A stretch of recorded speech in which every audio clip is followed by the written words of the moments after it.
Kalau semua data ada di Jakarta, seluruh Republik Indonesia harus nyambung ke Jakarta buat ambil data segala macam. Itu masalah. Karena sambungannya harus bagus segala macam. Ya kita tahu sendiri lah, Republik ini kan sambungannya nggak bagus-bagus sekali banget ya.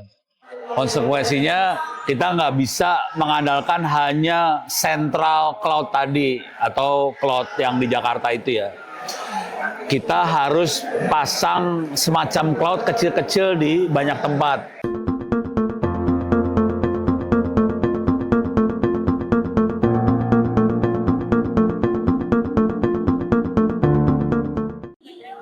Halo sahabat Inti, kembali lagi di Inti Media. Bersama saya Nur Nadia Islamia. Pada kesempatan kali ini kita akan membahas mengenai membangun kedaulatan nasional melalui arsitektur Edge Cloud dan Central Cloud. Hari ini saya sudah bersama dengan narasumber spesial yaitu Bapak Ono W. Purbo selaku spesialis teknologi. Baik Bapak, selamat siang Bapak. Siang. Bagaimana sih Pak peran integrasi antara Edge Cloud dan Central Cloud dalam memperkuat kedaulatan data nasional khususnya terkait penyimpanan keamanan dan pengelolaan data strategis di dalam negeri? Logika sederhananya gini deh. Kalau semua data ada di Jakarta, seluruh Republik Indonesia harus nyambung ke Jakarta buat ambil data segala macam. Itu masalah. Karena sambungannya harus bagus segala macam. Ya kita tahu sendiri lah, Republik ini kan sambungannya nggak bagus-bagus sekali banget ya. Konsekuensinya kita nggak bisa mengandalkan hanya central cloud tadi atau cloud yang di Jakarta itu ya. Kita harus pasang semacam cloud kecil-kecil di banyak tempat di daerah. Bahkan contoh yang paling ekstrimnya adalah kalau kita melakukan operasi tambang batu bara lah, tambang minyak. Bayangin batu bara di tengah hutan.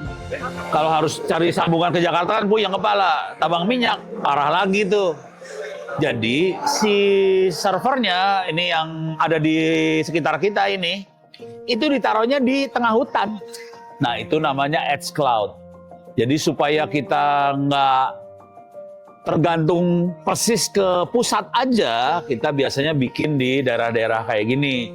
Supaya kalau ada apa-apa juga datanya deket, nggak harus ke pusat. Kalau pusat semuanya ya tabrakan di tengah jalan nih trafiknya. Jadi akhirnya kita tekniknya seperti itulah, kira-kira seperti itu. Baik Bapak, kira-kira apa sih langkah-langkah yang perlu diambil untuk memastikan arsitektur Edge dan Central Cloud ini di Indonesia nggak hanya efisien secara teknis, tapi juga sejalan dengan regulasi kedaulatan data, seperti itu Pak? Yang ini seru nih. Ini yang ngarang pertanyaan siapa nih, keren. Jadi kira-kira cara berpikirnya gini. Kalau dari sisi teknologi, yang ahli banyak sih. Anak-anak teknik oke buat bikin ini semua. Yang masalahnya, kita ini hidup di tidak hanya teknologi. Ada yang namanya pemerintah, ada yang namanya hukum dan sebagainya. Contoh yang agak fatal adalah Undang-Undang Perlindungan Data Pribadi. Betul Pak. Dan itu ada di KTP kita, nanti ada informasi kita belanja apa segala macam. Kita tidak pengen hal seperti itu bocor. Kita nggak pengen dong kita ditelepon sama sales mana, nggak tahu tuh dapat nomor telepon dari mana. Ini kalau data bocor kayak gitu tuh kejadiannya. Nah, supaya data yang infrastruktur yang kita buat aman, sebetulnya dari awal harus dibikin privacy by design. Jadi memang didesain si infrastruktur itu supaya privasinya dijaga. Ada satu lagi adalah security by design. Jadi kita bikin si infrastruktur supaya aman dari awal. Tidak bisa tambal sulam.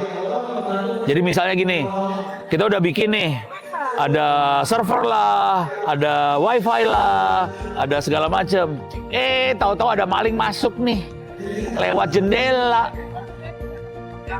Karena memang dia pikir pokoknya jalan, internetnya nyambung, dia nggak tahu maling masuk lewat jendela, udah gitu dia colokin handphonenya dia ke wifi yang di situ, udah gitu dia bisa dengerin kita ngobrol apa aja, kan nggak mau dong kayak gitu. Jadi itu harus dilakukan dari awal.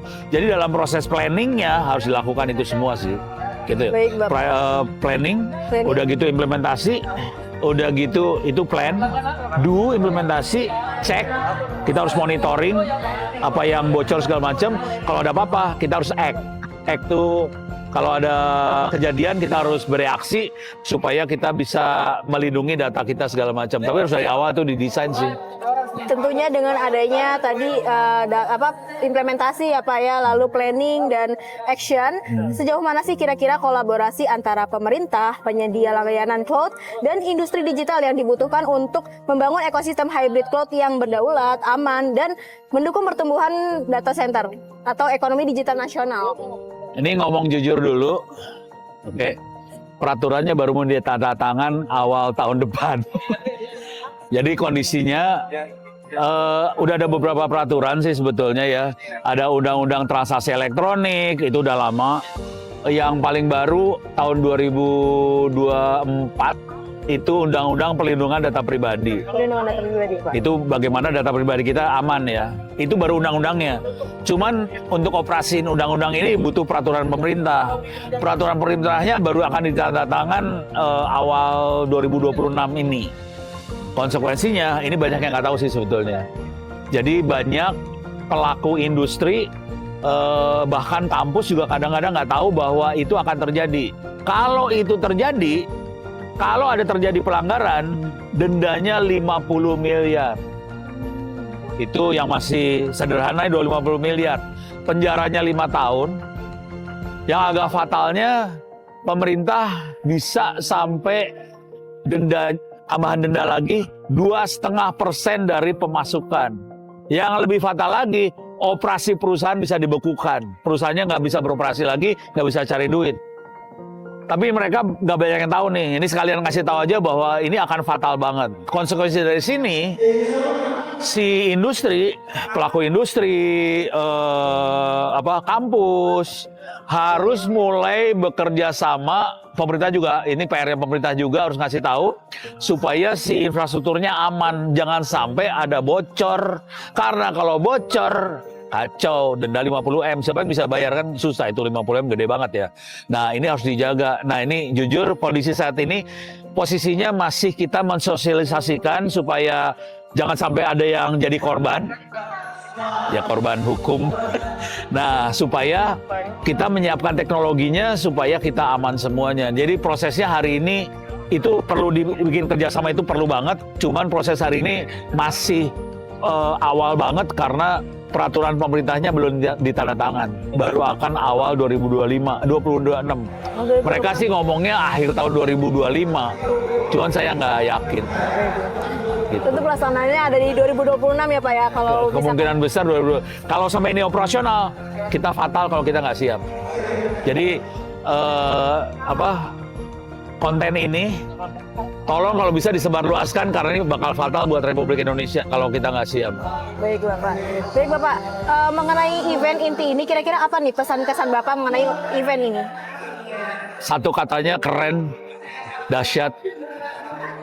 Saya jarang lihat event seperti ini sih sebetulnya. Di Republik ini jarang bisa ketemu teman-teman segini banyak sebesar ini. Ini luar biasa banget. Ini jadi suatu tempat buat kita bisa sharing di antara pelaku industri bagaimana supaya teknologinya bisa kita kuasai, kita bisa berdaulat. Kalau saran saya, kalau bisa diadakan terus. Ya oke lah buat teman-teman di Jakarta kan beruntung dengan event ini hari ini ya. Tapi sayang banget kalau hanya Jakarta yang beruntung. Saya pengennya kalau bisa ada juga event ini di Sumatera lah, di Kalimantan atau di mana supaya bangsa ini bisa maju semua. Karena event ini luar biasa, sangat bisa membuka wawasan pengunjungnya. Dari sisi teknologi, dari sisi usaha, kemungkinan bisnis, kemungkinan dapat cuan, itu keren banget. Jadi saya sangat mendorong inti media Asia ya, inti media iya, supaya bisa menyelenggarakan ini lebih gencar lagi. Mudah-mudahan sponsornya mau mensponsorin lebih dahsyat lagi supaya ada semua hidupnya keren semua. Baik Bapak, siap Bapak. Kira-kira nih Pak, dari Ya. event seperti ini, apa sih potensi teknologi yang menurut pandangan Bapak, kira-kira seperti apa potensi teknologinya? Ujungnya kira-kira gini ujungnya. Saya pengen supaya bangsa Indonesia bisa berdaulat dan mandiri. Bisa bikin itu semua sendiri. Kalau kita lihat di ujung sebelah sana di Departemen Perindustrian, ada banyak teknologi yang kita buat sendiri. Dan ternyata bangsa ini sanggup buat bikin itu semua sendiri. Jadi kalau cuman kita beli dari Amerika, dari Eropa, Jepang, Australia, terus kita cuma nyolok doang, biasa aja, nggak ada yang istimewa.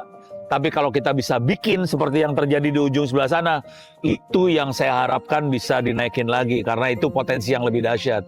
Baik Bapak, keren banget nih Pak penyampaiannya. Kira-kira harapannya apa sih Pak untuk acara inti ini? Harapannya, bukan harapan sih, saya lebih ke doa ya. Doa. Saya doakan supaya acara inti media ini bisa lebih langgeng, lebih sukses, sponsornya banyak, Amin. supaya bisa sering diadakan, supaya bangsa ini bisa lebih berkibar lagi. Baik Bapak, terima kasih atas penyampaiannya hari ini yang sangat insightful. Oke sahabat inti, jadi itu ya tadi kita sudah membahas mengenai membangun kedaulatan data nasional melalui arsitektur Edge Cloud dan Central Cloud. Untuk sahabat inti, terima kasih sudah menyaksikan sesi forum kali ini. Nantikan topik selanjutnya tentunya dengan isu yang hangat dan aktual bersama saya Nur Nadia Islamiyah hanya di Inti Media.